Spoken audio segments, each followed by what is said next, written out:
Hello student. ये JEE main का exam चल रहा है 2025 में। और ये मैट्रिक्स एंड डिटर्मिनेंट का क्वेश्चन पूछा गया है, जो कि काफ़ी सिंपल क्वेश्चन है अगर कॉन्सेप्ट स्टूडेंट का क्लियर रहेगा तो। लेकिन अगर नहीं क्लियर रहेगा तो बहुत सताएगा ये क्वेश्चन। जैसे कि इसमें सिस्टम ऑफ इक्वेशन दिया हुआ है। सिस्टम ऑफ इक्वेशन 3 इक्वेशन है, तो उसमें 3 वेरिएबल है, एक्स वाई जेड। 3 वेरिएबल दिख रहा है, एक्स वाई जेड।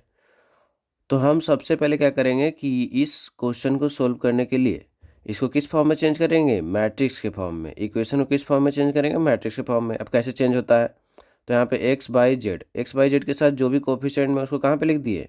एक्स के साथ कितना है 1, बाई के साथ कितना है 2, जेड के साथ कितना है -3, तो ऐसे लिख दिए। उसी तरीके से 2 लेमडा और 5, 2 लेमडा 5 ऐसे आ गया। एक्स के साथ 4 3 म्यू आ गया। अब यहाँ पे जो आएगा सेकंड में एक्स बाई जेड, क्योंकि वेरिएबल कौन कौन था, एक्स बाई जेड। और यहाँ पे जो तीनों बचा हुआ वो इस कॉलम में आ गया। अब ये एक सिस्टम ऑफ इक्वेशन बन गया। इसमें कितना वेरिएबल है, 3 वेरिएबल। और यहाँ पे जो ये बना हुआ है वो क्या बना हुआ है, एक मैट्रिक्स। तो उसका नाम क्या दे दिए, ए। और इस मैट्रिक्स को नाम दे दिए एक्स, और इसको दे दिए बी। तो ये सिस्टम ऑफ इक्वेशन है। अब इसी सिस्टम ऑफ इक्वेशन को सोल्व करना है ताकि हमको क्या मिल जाए, एक्स वाई जेड।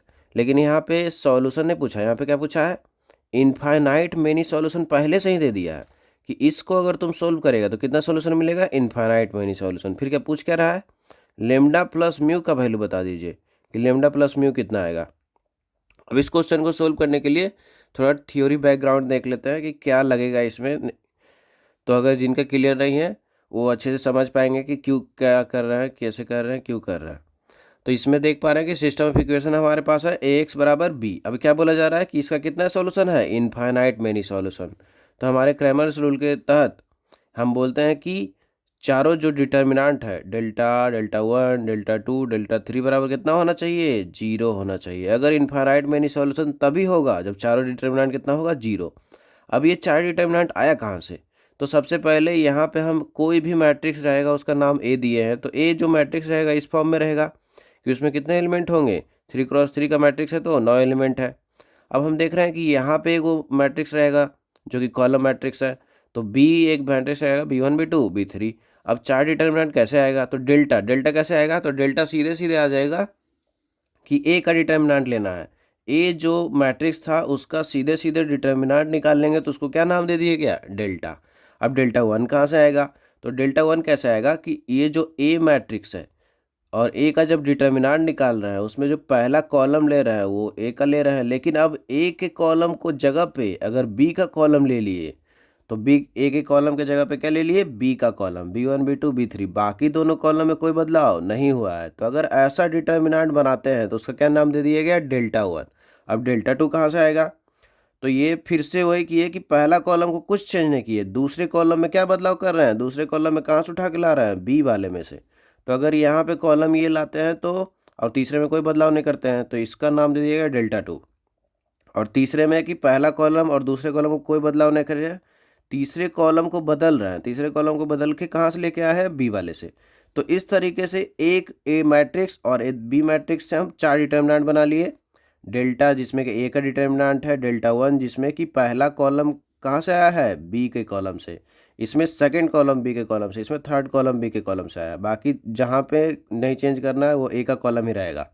तो इस तरीके से जब हमारे पास सिस्टम ऑफ इक्वेशन रहेगा तो हम क्या बना लेंगे, चार डिटर्मिनेंट बना लेंगे, डेल्टा 1, डेल्टा 2, डेल्टा 3। तो ये थ्योरी था।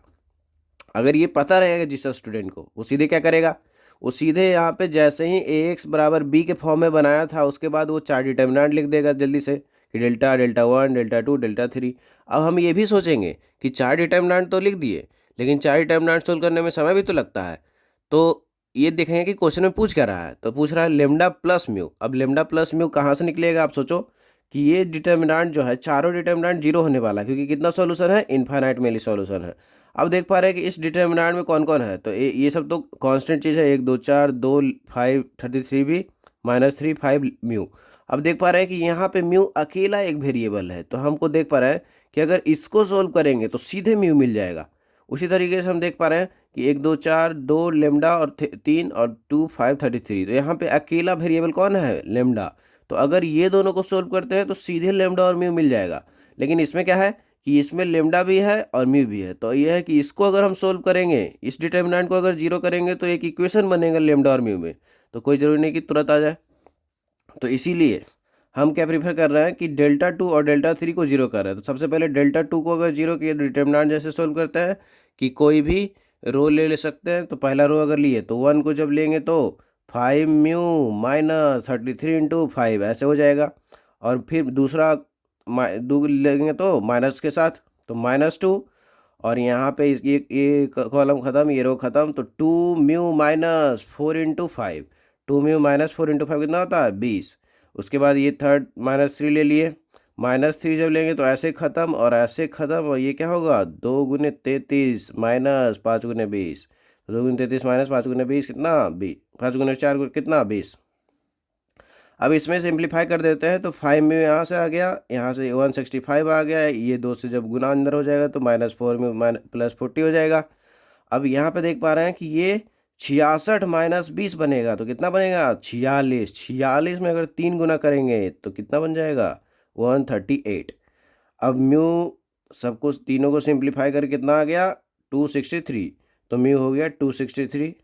तो म्यू का वैल्यू निकल चुका है। उसी तरीके से हम बोल रहे थे कि इसमें सिर्फ लेमडा है, तो अगर लेमडा इसमें निकाल लेते हैं, अगर सिर्फ इसको सोल्व करते हैं तो इसमें उसी तरीके से जैसे डिटर्मिनेंट ऊपर वाला डिटर्मिनेंट सोल्व किए, उसी तरीके से अगर इसका डिटर्मिनेंट सोल्व कर सकते हैं, करते हैं कि 1 यहाँ पे 1 जब लेंगे तो 33 गुने लेमडा माइनस 5 इंटू 3, तो 15 -2 माइनस के साथ लेते हैं बीच वाले टर्म को।